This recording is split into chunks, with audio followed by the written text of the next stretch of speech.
الحمدللہ رب العالمین والصلاة والسلام علی رسولہ الکریم وعلی آلہ وصحبہ اجمعین ومن تبعہم بإحسان الی یوم الدین اما بعد۔ عزیزم عبدالعزیز نے سورۃ الانفال کے ابتدا کی 3 آیتوں کی تلاوت کی۔ سب سے پہلی آیت ہے آیت نمبر 1، یسألونک عن الانفال قل الانفال للہ والرسول فاتقوا اللہ وأصلحوا ذات بینکم وأطیعوا اللہ ورسولہ ان کنتم مؤمنین۔ اس آیت کے ذکر کرنے کے وقت مفسرین کرام رحمہم اللہ چند وجوہات کا تذکرہ کرتے ہیں، یعنی شان نزول کا ذکر کرتے ہیں کہ یہ آیت نازل کیوں ہوئی، اس آیت کے نازل ہونے کا سبب کیا ہے۔ اگر ہم مفسرین کرام کے اسباب نزول ذکر کیے ہوئے اسباب نزول کی طرف نظر دوڑائیں گے تو ہم پائیں گے کہ اس آیت کے تحت مفسرین کرام نے جن اسباب نزول کا تذکرہ کیا ہے ان کی تعداد کل 4 ہے اور چاروں ایک دوسرے سے مختلف ہیں۔ سب سے پہلا شان نزول ذکر کیا ہے امام احمد ابن حبان اور امام حاکم نے عبادہ ابن صامت رضی اللہ تعالی عنہ کے واسطے سے کہ یہ آیت در حقیقت اس وقت نازل ہوئی جب بدر کے مال غنیمت کے سلسلے میں اور بدر کے مال غنیمت کی تقسیم کے سلسلہ میں مسلمانوں کا آپس میں اختلاف ہوا، تو وہ لوگ اللہ کے رسول صلی اللہ علیہ وسلم کے پاس آئے یعنی صحابہ کرام اور پوچھا کہ کیسے تقسیم کیا جائے گا، تقسیم کرنے میں حکم کون ہوگا، یعنی آخری فیصلہ کس کا ہوگا، کیا مہاجرین اس تقسیم کے مالک ہوں گے یا انصار اس تقسیم کے مالک ہوں گے۔ تو اس وقت اللہ تبارک و تعالی نے یہ آیت نازل کی کہ نہ تو مہاجرین تقسیم کے مالک ہیں، نہ ہی انصار کے قول کو فیصل تسلیم کیا جائے گا، بلکہ قل الانفال للہ والرسول کی نفل اللہ تعالیٰ کے لیے ہے اور اس کے رسول کے لیے ہے۔ یہ ایک سبب ہوگا۔ کون ذکر کیا ہے؟ امام احمد نے، امام حاکم نے اور ابن حبان نے۔ امام احمد رحمہ اللہ کی ایک دوسری روایت ہے، ابی امامہ الباہلی رضی اللہ تعالی عنہ روایت کرنے والے ہیں، وہ کہتے ہیں کہ میں نے عبادہ ابن صامت رضی اللہ تعالی عنہ سے انفال کے بارے میں سوال کیا تو انہوں نے کہا، یعنی عبادہ ابن صامت رضی اللہ تعالی عنہ نے کہا کہ یہ انفال کی جو آیت ہے یسألونک عن الانفال، یہ ہم اصحاب بدر کے بارے میں نازل ہوئی تھی جب ہم لوگوں نے نفل میں یا مال غنیمت میں اختلاف کیا اور ہمارے اخلاق برے ہو گئے، یعنی اختلاف ہمیں نہیں کرنا چاہیے تھا لیکن ہم نے رسول صلی اللہ علیہ وسلم کی موجودگی کے باوجود اختلاف کیا، تو اللہ تبارک و تعالی نے اس نفل کو، مال غنیمت کو ہمارے ہاتھوں سے چھین لیا اور اللہ کے رسول صلی اللہ علیہ وسلم کی طرف اس کے تقسیم کا احالہ کر دیا۔ لہذا نبی کریم صلی اللہ علیہ وسلم نے عدل و انصاف کے ساتھ مسلمانوں میں اس مال کو تقسیم کیا۔ یہ دوسرا سبب نزول ہے۔ پہلا سبب نزول کیا بتلایا گیا تھا کہ مسلمانوں نے، صحابہ کرام نے بدر سے جو مال غنیمت حاصل ہوا تھا اس مال غنیمت کی تقسیم اور توزیع کے سلسلے میں آپس میں اختلاف کیا۔ اختلاف کس چیز میں تھا کہ کیا یہ جو مال غنیمت حاصل ہوئی ہے اس کی تقسیم کون کرے گا، کیا مہاجرین کریں گے یا پھر انصار کریں گے، اس میں اختلاف تھا۔ تو اللہ تبارک و تعالیٰ نے یہ آیت نازل کی۔ دوسرا جو شان نزول ذکر کیا گیا اس میں اختلاف وہی بتلایا گیا ہے، بدر کا حوالہ ہی دیا گیا ہے، لیکن الفاظ اور تعبیرات کچھ دوسرے ہیں کہ جب ہم لوگوں نے اللہ کے رسول صلی اللہ علیہ وسلم کے ساتھ بے ادبی کی فے کی تقسیم کے، انفال کی تقسیم کے سلسلے میں، تو اللہ تبارک و تعالیٰ نے ہم لوگوں کے ہاتھ سے اس چیز کو چھین لیا اور اس کے تقسیم کی ذمہ داری دے دی اپنے رسول صلی اللہ علیہ وسلم کی۔ یہ دو شان نزول ہو گئی۔ ایک تیسری شان نزول امام ابو داؤد، امام نسائی، امام ابن حبان اور امام حاکم رحمہ اللہ نے ابن عباس رضی اللہ تعالی عنہ کے حوالے سے ایک روایت نقل کی ہے۔ کہتے ہیں کہ اللہ کے رسول صلی اللہ علیہ وسلم نے جب یہ ارشاد فرمایا من قتل قتیلا فلہ کذا و کذا، کہ جو شخص کسی کو قتل کرے گا، یہ لڑائی کے میدان کا تذکرہ چل رہا ہے، جنگ سے پہلے کا واقعہ چل رہا ہے کہ جنگ شروع ہونے والی ہے، اپنے فوجیوں کی ہمت بڑھانی ہے۔ اس وقت اللہ کے رسول صلی اللہ علیہ وسلم کہتے ہیں من قتل قتیلا، جو کوئی بھی شخص اپنے دشمن کو مارے گا، فلہ کذا و کذا، تو اسے یہ دیا جائے گا، یعنی تشجیع، جیسے امتحان کے وقت کہا جاتا ہے جو اول پوزیشن لے کر کے آئے گا اسے 5,000 روپے 10,000 روپے انعام دیے جائیں گے، جو دوسری پوزیشن لے کر کے آئے گا اسے اتنا، جو تیسری پوزیشن لے کر کے آئے گا اسے اتنا۔ مقصد کیا ہوتا ہے یہ پیسہ دینے کا؟ تشجیع، ہمت افزائی، تاکہ بچے زیادہ سے زیادہ محنت کریں اور اول پوزیشن لانے کی کوشش کریں۔ ویسے ہی لڑائی شروع ہونے سے پہلے اپنے فوجیوں کی ہمت بڑھانے کے لیے، اپنی فوجیوں کی ہمت بڑھانے کے لیے رسول صلی اللہ علیہ وسلم نے اعلان کیا جو اپنے دشمن کو مارے گا تو اس کے لیے ہمارے یہاں جائزہ اور انعام تیار رکھا ہوا ہے۔ فَتَسَارَعَ فِي ذَلِكَ شُبَّانُ الْقَوْمِ، ابن عباس رضی اللہ تعالیٰ عنہ ارشاد فرماتے ہیں کہ جب اللہ کے رسول صلی اللہ علیہ وسلم کی طرف سے یہ اعلان آیا جائزہ ہم دیں گے، انعام دیں گے، تو جو نوجوانوں کی جماعت تھی، جوانوں کی جماعت تھی، وہ مسابقہ کرنا، اس نے اس چیلنج کو قبول کیا اور مسابقہ کی شروعات کر دی۔ لیکن جو بزرگ تھے، بزرگ بیچارے جھنڈوں کے نیچے ہی باقی رہ گئے، کیونکہ بزرگ تو جا نہیں سکتے اتنی زیادہ مسابقہ میں شرکت کرنے کے لیے کہ جائے اور اپنے دشمنوں کا مقابلہ کرے۔ وہ تو بس یہی ہے کہ اللہ کے رسول صلی اللہ علیہ وسلم کے ساتھ کھڑے ہیں دفاع کرنے کے لیے اپنی جان کو ہتھیلی پہ لے کر کے۔ لہذا جب جنگ ختم ہو گئی تو مال غنیمت کو اکٹھا کیا گیا۔ مال غنیمت جب اکٹھا ہو گیا تو نوجوانوں کی جماعت آئی اور اللہ کے رسول صلی اللہ علیہ وسلم سے کہا کہ اللہ کے رسول صلی اللہ علیہ وسلم، ہم نے ان کو قتل کیا، ہم نے اتنے لوگوں کو قتل کیا، ہم نے اتنے لوگوں کو قیدی بنایا، لہذا آپ نے جو کہا تھا کہ انعام ملے گا، جائزہ ملے گا، وہ انعام اور جائزہ ہم کو چاہیے۔ تو اللہ کے رسول صلی اللہ علیہ وسلم نے کہا ٹھیک ہے، ہم نے اعلان کیا تھا، آپ لوگوں کو جائزہ ملے گا، لیکن جو بزرگ تھے وہاں پہ، جو میدان جنگ میں مطلب مسابقت میں یعنی کمپٹیشن کو بیٹ نہیں کر سکے تھے، وہ بزرگ کہنے لگے اللہ کے رسول صلی اللہ علیہ وسلم، ہم لوگ تو آپ کے جھنڈے کے نیچے موجود تھے، ہم لوگ اتنا بھاگ دوڑ کر کے قتل نہیں کر سکتے، آپ کی طرف سے دفاع کر رہے تھے، ڈیفنس کر رہے تھے، تو آپ ان لوگوں کو ہمارے اوپر ترجیح مت دیجیے، کیونکہ جیسے ان لوگوں کا حصہ ہے، ان لوگوں کی بھاگیداری ہے، ویسے ہماری بھی بھاگیداری ہے، ہماری بھی ساجھیداری ہے اس جنگ میں۔ پھر اختلاف پیدا ہوا، یعنی نوجوانوں کی جماعت میں اور بزرگوں کی جماعت میں۔ نوجوان یہ کہتے تھے کہ ہمیں چاہیے کیونکہ اللہ کے رسول صلی اللہ علیہ وسلم نے اعلان کیا ہے، اور یہ جو بزرگ تھے وہ یہ کہتے تھے کہ تم لوگوں کو زیادہ ملنے کا کوئی امکان نہیں ہے، گرچہ تم لوگ دشمنوں کو مار رہے تھے، اپنے دشمنوں کو قید کر رہے تھے، لیکن پیچھے سے تمہارے لیے ڈھال اور اللہ کے رسول صلی اللہ علیہ وسلم کے ڈھال، ہم ان بزرگوں کی جماعت بنی ہوئی تھی جو اللہ کے رسول صلی اللہ علیہ وسلم پر نگرانی کر رہی تھی اور تم لوگوں کی پیچھے سے حمایت کر رہی تھی۔ تو اللہ تبارک و تعالیٰ نے اختلاف کے بعد اس آیت کو نازل کیا۔ اس میں سبب نزول ایک دوسرا بتلایا گیا، واقعے کو موڑ دیا گیا نوجوان اور پھر شیوخ کی طرف، بزرگوں کی طرف۔ ایک چوتھا ہے، امام احمد، امام ابو داؤد، امام ترمذی اور امام نسائی رحمہ اللہ کی روایت ہے سعد بن ابی وقاص رضی اللہ تعالی عنہ کے حوالے سے کہ سعد بن ابی وقاص رضی اللہ تعالی عنہ نے سعید بن العاص کو قتل کیا۔ جنگ کا میدان ہے، لڑائی کی بات ہو رہی ہے، حالت امن کی بات نہیں ہو رہی ہے۔ حالت امن میں کوئی کسی دوسرے کو قتل نہیں کر سکتا۔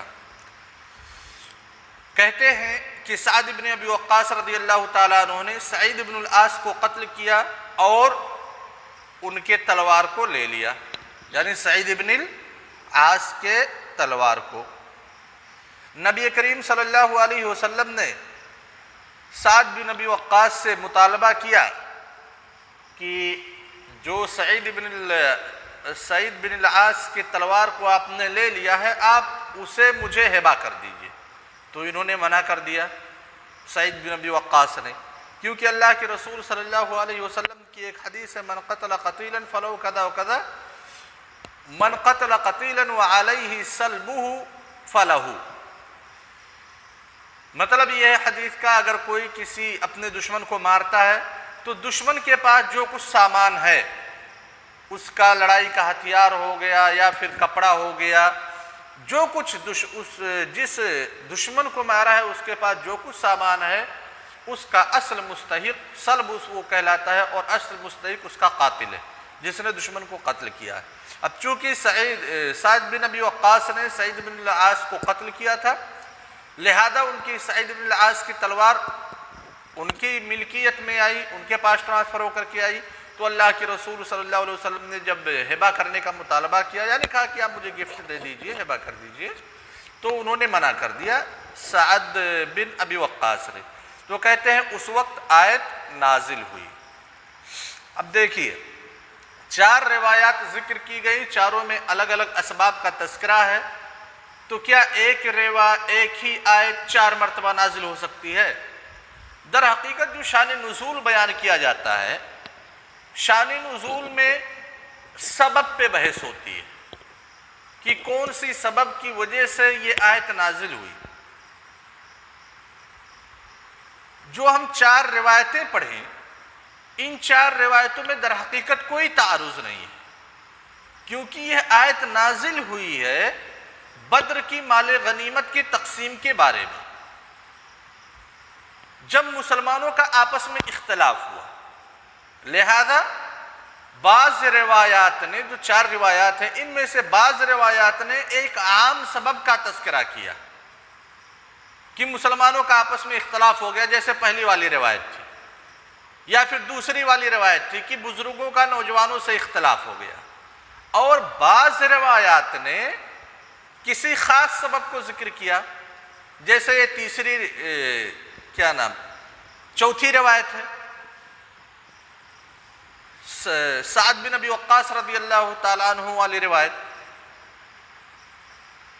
لہذا جو روایات ہیں جنہوں نے شان نزول کا تذکرہ کیا ہے، وہ روایات اس بات پر متفق ہیں کہ آیت نازل ہوئی ہے غزوہ بدر میں حاصل ہونے والے مال غنیمت کے تقسیم کے سلسلے میں۔ اب کسی نے غزوہ بدر میں جو مال غنیمت حاصل ہوئی اس کی بہت ساری جزئیات، وقائع اور حوادث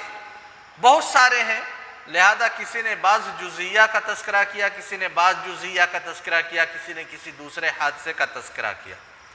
تو ان میں کوئی تعارض نہیں ہے۔ اسی لیے علامہ جساس رحمہ اللہ تعالی کہتے ہیں والصحیح انہ لم يتقدم من النبی صلی اللہ علیہ وسلم قول فی الغنائم قبل القتال فلما فرغوا من القتال تنازعوا فی الغنائم فانزل اللہ تعالی یسألونک عن الانفال۔ یہ علامہ جساس رحمہ اللہ تعالی جو علماء احناف میں سے ایک بڑے عالم ہیں اور متقدمین علماء احناف کی کڑی کی یہ آخری کڑی ہیں، انہی کے بعد متاخرین علماء کا دور شروع ہو جاتا ہے۔ خیر، یہ علامہ جساس رحمہ اللہ اپنی کتاب احکام القرآن کے اندر کہتے ہیں ساری روایات کو نقل کرنے کے بعد کہ صحیح اور راجح بات یہی ہے کہ جنگ سے پہلے نفل کے سلسلے میں، تقسیم غنائم کے سلسلے میں اللہ کے رسول صلی اللہ علیہ وسلم کا کوئی واضح فرمان نہیں آیا تھا، لہذا جب جنگ ختم ہو گئی، مال غنیمت کو اکٹھا کیا گیا، تب لوگوں میں اختلاف پیدا ہوا اللہ کے رسول صلی اللہ علیہ وسلم کے کسی واضح فرمان کے نہ ہونے کی وجہ سے، اس وقت یہ آیت نازل ہوئی۔ تو واقعہ ایک ہی واقعہ ہے، وہ ہے تقسیم غنائم اصحاب بدر کے مابین، گرچہ اس کی جو جزئیات ہیں، جو واقعہ کی تفصیلات ہیں، ان تفصیلات میں کسی روایت نے روشنی ڈالی ہے، کسی روایت نے دوسری تفصیل کی طرف اشارہ کیا ہے۔ آگے منتقل ہوتے ہیں دوسرے نقطے کی طرف. یہ تو ہو گئی آیت کی شان نزول. دوسرا جو نقطہ ہے کہ مال غنیمت کو اللہ تبارک و تعالی نے امت محمدیہ کے لیے خاص کر کے جائز قرار دیا اور حلال قرار دیا ہے. اس سے پہلی امتوں کے لیے مال غنیمت کا استعمال کرنا یہ حرام ہوتا تھا. جو بھی قوم کسی دوسرے قوم سے جنگ جیتتی تھی تو مال غنیمت کو وہ تقسیم نہیں کر سکتے تھے, اس کو جلا دیا جاتا تھا. لیکن یہ اللہ تبارک و تعالیٰ کا امت محمدیہ پہ فضل و احسان ہے کہ نبی صلی اللہ علیہ وسلم پر اللہ تبارک و تعالیٰ نے اور آپ کی امت پہ رحم کیا کہ مال غنیمت جو جنگ کے بعد حاصل ہوتی ہے اس مال غنیمت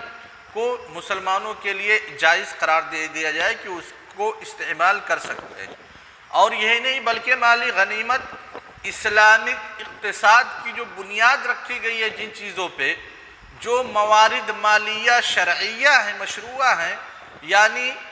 جو انکم سورس آف انکم ہے مباح اور جائز سورس آف انکم ہے, ان سورس آف انکم میں سے ایک ہے مال غنیمت جو بہت ہی اہم پلر مانا جاتا ہے سورس آف انکم کے. اللہ کے رسول صلی اللہ علیہ وسلم کی مشہور حدیث ہے صحیحین میں کہ اللہ کے رسول صلی اللہ علیہ وسلم نے ارشاد فرمایا اوتی تو خمسن, مجھے 5 چیزیں ایسی عطا کی گئی ہے جو مجھ سے پہلے کسی کو نہیں دی گئی تھی. انہی میں سے ایک یہ ہے وہ احلت لیا الغنائم, میرے لیے غنائم کو حلال قرار دیا گیا ہے اور مجھ سے پہلے غنائم کو کسی کے لیے حلال نہیں قرار دیا گیا تھا. اب آتے ہیں ذرا تفسیر پہ. آیت کی تفسیر کیا ہے؟ یسألونک یعنی اے رسول صلی اللہ علیہ وسلم آپ سے لوگ سوال کرتے ہیں غنائم کے بارے میں, انفال کے بارے میں کہ یہ کس کے لیے ہیں اور کیسے تقسیم کی جائیں گی. ہاں شباب, یسألونک عن الانفال. الفال یہاں پہ دیکھیں نفل کا 2 معنی ہے. ایک معنی ہے نفل اور غنیمت یعنی الانفال والغنائم دونوں مترادف, اور ایک ہے نفل یہ غنیمت سے الگ ہے, مال غنیمت سے الگ ہے. کیسے مال غنیمت سے الگ ہے؟ ساری چیزیں مال غنیمت ہے, یعنی جتنا مثال کے طور پہ 1000 روپے کسی جنگ میں جب لڑائی کی گئی تو 1000 روپے مال غنیمت کے طور پہ ملا, ٹھیک ہے. اس میں 10 لوگ شریک تھے, سب لوگ پیدل تھے یا سب لوگ گھوڑے پہ تھے, سب لوگ پیدل تھے, ہر ایک کو 100 روپے مل جائیں گے. اگر 1000 روپے کسی جنگ میں ملے اور 10 لوگ پیدل لڑائی کر رہے تھے, 100 روپے ہر ایک آدمی کے حصے میں آ جائیں گے مال غنیمت, ٹھیک ہے نا شباب. اس کو نفل بھی کہہ سکتے ہیں. لیکن اگر جو اس وقت مجاہدین کا سردار ہے, جو مجاہدین کا امام ہے, وہ اگر اعلان کرتا ہے کہ جو اس جنگ میں فلاں کو مارے گا یا 1 سے زائد دشمنوں کو مارے گا تو اسے ہم 200 روپیہ انعام دیں گے. خیر یہ اعلان کیا کہ فلاں جو آدمی ہے اس کو مارو گے ہم اسے 200 روپیہ انعام دیں گے, یہ صرف مثال ہے. 200 روپیہ انعام دیں گے. آدمی گیا اور جو مطلوب تھا اسے مار دیا. اب 1000 روپیہ مال غنیمت میں سے ملا ہے. اب یہ مال غنیمت تقسیم کرنے سے پہلے 200 روپے نکال لیے جائیں گے جس آدمی کو اعلان کیا گیا ہے کہ اسے دیں گے, یعنی انعام کے طور پہ. لہذا پھر 800 روپے تقسیم کیے جائیں گے. تو یہ انفال کا دوسرا معنی ہے. لیکن یہاں پہ انفال غنیمت ہی کے مال غنیمت کے معنی میں استعمال ہے اور تمام مفسرین کا اس بات پہ اتفاق ہے. کہتے ہیں یسألونک نبی کریم صلی اللہ علیہ وسلم آپ سے لوگ پوچھتے ہیں انفال کے سلسلے میں, یعنی نفل یا انفال یا مال غنیمت کس کے لیے ہے اور کیسے تقسیم کی جائے گی. تو آپ کہہ دیجئے قُلِ الْأَنْفَالُ لِلَّهِ وَالرَّسُولِ فَاتَّقُوا اللَّهَ وَأَصْلِحُوا ذَاتَ بَيْنِكُمْ. کہ نبی کریم صلی اللہ علیہ وسلم آپ کہہ دیجئے کہ اس انفال کا, اس غنیمت کا معاملہ اللہ تبارک و تعالی کے سپرد ہے اور اس کے رسول کے سپرد ہے. لہذا اس آیت میں اجمال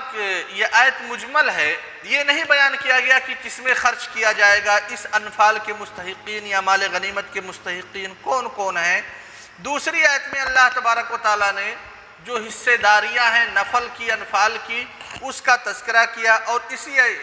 سورہ انفال ہی میں ہے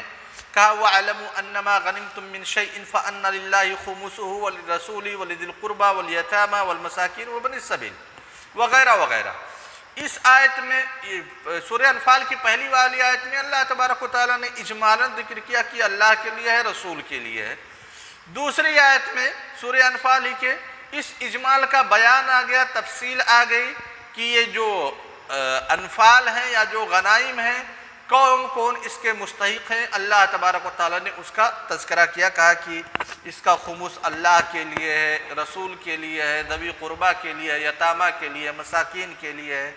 یعنی 1/5 حصہ نکال دیا جائے گا۔ 1/5 حصہ نکالنے کے بعد پھر اس مال کی تقسیم کی جائے گی جو جنگ میں شریک ہوئے ہیں، اور پھر وہ 1/5 حصہ رسول صلی اللہ علیہ وسلم کے لیے، اللہ تبارک و تعالیٰ کے لیے، یا ایتام